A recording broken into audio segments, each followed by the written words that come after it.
Juri, tim pro terlalu sempit dalam bermain di argumentasinya karena mereka terus berputar-putar membahas tentang royalti yang tidak full, padahal di sisi lain lagunya yang diviralkan di TikTok juga tidak full pada akhirnya. Sehingga kami rasa ini nggak apa-apa karena ini masih balance bukan pada akhirnya dan justru ini menarik interest dari para masyarakat untuk mengenal lagu dari seorang musisi tersebut. Sehingga izinkan saya untuk membidas beberapa hal yang perlu kita sadari bahwasanya tim pemerintah rancu. Satu, mereka mengatakan bahwasanya TikTok itu terlalu jahat. Dua, juri, tidak seperti itu. Karena rasanya aneh ketika tim pro bilang bahwa TikTok jahat hanya karena royalti nggak dikasih penuh. Di mana ketika TikTok padahal udah mempromosikan karyanya kemana-mana. Tanpa TikTok sekalipun, kami rasa musisi nggak akan mendapatkan royalti keuntungan yang besar seperti apa yang mereka iming-imingi dalam otak mereka. Kenapa? Karena tidak viral bukan? Lebih baik ketika diberikan royalti sedikit, namun dengan viralitas yang orang-orang tertentu akhirnya likely untuk memutar lagumu secara penuh, even kasusnya nggak sebaik itu. Bandingkan ketika lagunya nggak viral di TikTok atau nggak dipromosikan di TikTok, pendengarnya stuck di situ-situ aja bukan? Kemudian yang kedua, mereka mengatakan bahwasanya musik jadinya monoton dan gitu-gitu aja. Dewan juri nampaknya tim pemerintah tidak memahami konsep tren di TikTok, di mana tren itu akan ada periode-periodenya tersendiri Dewan juri. Misalnya pada tahun 2022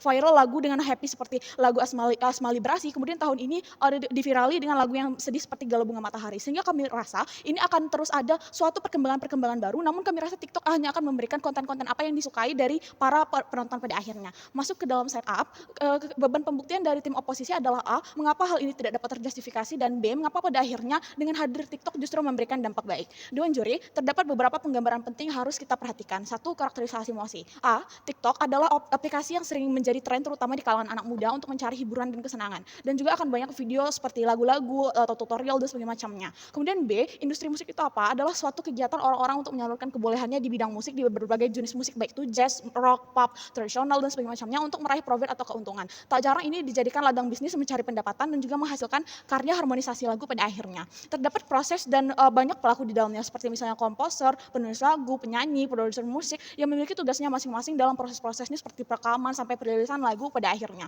Kemudian apa sih yang dimaksudkan dengan merusak? Nampaknya tim pemerintah gagal untuk memberikan apa sih karakterisasi merusak ini, Dewan juri. Merusak adalah ketika TikTok sudah mendegradasikan atau menghilangkan secara keseluruhan profit yang menjadi interest para pelaku di industri musik ini. Atau ketika TikTok justru memberikan dampak buruk yang merugikan para pelaku di industri musik dan separah itu. Dua, masalah di status quo apa, Dewan juri? A, di TikTok banyak orang-orang yang memodifikasi lagu dari industri musik tanpa izin yang jelas seperti contohnya remix, jedak-jeduk, speed up dan sebagainya macamnya. Justru sound itu yang menjadi lebih sering dipakai daripada sound asli. Namun kami rasa ini bukanlah hal yang perlu dipermasalahkan karena pada akhirnya industri musik tetap diuntungkan yang akan dijelaskan di argumentasi. B, hanya terdapat potongan-potongan lagu yang viral pada akhirnya dan akhirnya royalti nggak full ke industri. Namun kami rasa ini hal yang nggak apa-apa dan akan dijelaskan di argumentasi. Tiga, apa yang diinginkan kedua tim? Dewan juri stance kami jelas, di mana kami ingin agar masyarakat bisa enjoy menikmati musik namun tanpa merugikan para industri musik. Preemptif Dewan juri, apabila misalnya tim pemerintah membawakan terus-menerus tentang hak cipta, namun kami rasa itu bukanlah hal yang perlu dipermasalahkan karena sekalipun yang viral itu adalah versi modif, seenggaknya masih ada mencantumkan judul-judul lagu asli bukan, sehingga sound yang asli ini akan masih berbanyak bertebaran di mana-mana Dewan juri, even di TikTok sekalipun akan ada bukan.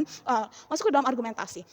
Satu, kenapa ini tidak bisa terjustifikasi pada akhirnya? A, lihat apa interest dari industri musik adalah ketika karyanya banyak yang bisa nikmatin, karyanya viral, karyanya booming, sehingga memberikan banyak profit bagi mereka. Kami rasa justru TikTok hadir sebagai promotor yang baik menimbang penggunanya yang banyak. Sehingga satu, ketika lagunya viral, even cuma di part-part tertentu atau hasil modifikasi, seenggaknya masyarakat atau penikmat musik menjadi melek tentang industri musik yang bagus, entah dari agensi. Misalnya seperti Blackpink yang viral, yang berasal dari YG Entertainment. Lagunya bisa diterima dan disukai dengan masyarakat. Jadi ketika hadir grup-grup yang baru dari agensi yang sama seperti contohnya Baby Monster, orang-orang bakal udah percaya dan udah ngerasa kayak hasil YG Entertainment ini kualitasnya udah bagus. Orang-orang udah excited tentang apa yang akan menjadi karya-karya baru bagi YG Entertainment. Jadi itu adalah suatu gebrakan baru bukan? Atau misalnya pada penyanyinya sendiri misalnya kayak Bruno Mars Dewan juri yang lagunya banyak yang viral seperti misalnya lagu That's What I Like atau It Will Rain. Orang-orang jadinya kepo bukan? Karena musiknya kerasa bagus dan cocok di telinga mereka. Akhirnya mereka ngepoin Bruno dan dengerin lagu-lagunya Bruno dan akhirnya ngefans dan tentunya menunggu karya-karyanya. Bahkan Bruno Mars baru aja ngeluarin karyanya di sini dan langsung viral bukan?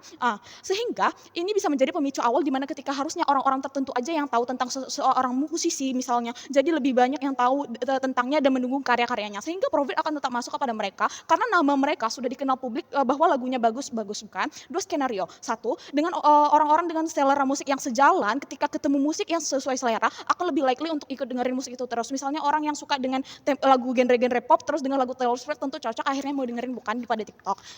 Atau mungkin skenario yang kedua, orang-orang dengan selera musik berbeda tapi bisa ikut untuk menyukai lagunya karena tahu dari TikTok misalnya nih, ada orang dengan selera rock and roll yang penuh dengan aransemen yang ramai, suara menggelegar dan sebagainya macamnya. Namun ia menemukan lagu dengan genre berbeda seperti lagu-lagu dari Hindia, Nadine Amizah memiliki aransemen yang tenang dari TikTok. Ia merasa cocok dan tertarik, padahal sebelumnya ia cuma fokus dan tertarik pada lagu-lagu rock. Sadari bahwa kenikmatan mendengar dari musik gak cuma dari selera, tapi juga bisa dipengaruhi dari suasana hati, juga lirik yang bisa membawa suasana hati diiringi dengan melodi-melodi yang indah. Seperti misalnya contohnya adalah lagu yang lagi viral kayak Galau Bunga Matahari dari Sal Priadi. Itu bukankah itu adalah lagu yang indah dan sangat menyentuh hati? Siapa sih yang nggak ngerasa dapat terbawa dalam lagunya? Sehingga likely untuk orang-orang untuk mengetahui kehadiran banyaknya para pelaku-pelaku industri musik dari TikTok bukan. B, TikTok nggak sejahat itu Dewan Juri. Sadari bahwa satu, TikTok tetap memberikan profit kepada para musisi even nggak full.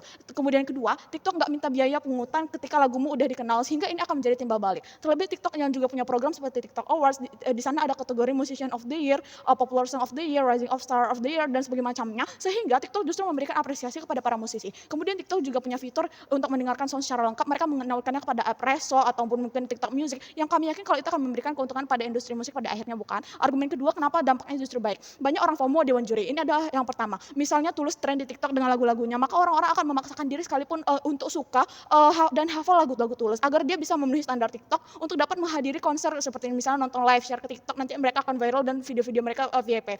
Ketika ikut konser, dia akan dianggap keren, kaya, selera musiknya bagus, dan akhirnya dia diterima di Society. Standar TikTok ini dimasukkan adalah bisa dilihat dari comment section, seperti kalau misalnya mau ikut konser memang hafal 10 lagu lah, atau ya elah cuma tahu lagu viral doang, pasti nunggu refnya doang. Akhirnya apa? Orang-orang akan mau untuk menghafal lagu, memutar lengkap, dan akhirnya terdapat 3 keuntungan. Satu, lagunya dikenal, dan 2, diputar hingga diputar terus-menerus hingga hafal, dan kemudian ketiga, fansnya akan bertambah banyak. B, TikTok buat standar sosialnya sendiri. Misalnya lagu harus update nih Unjuri.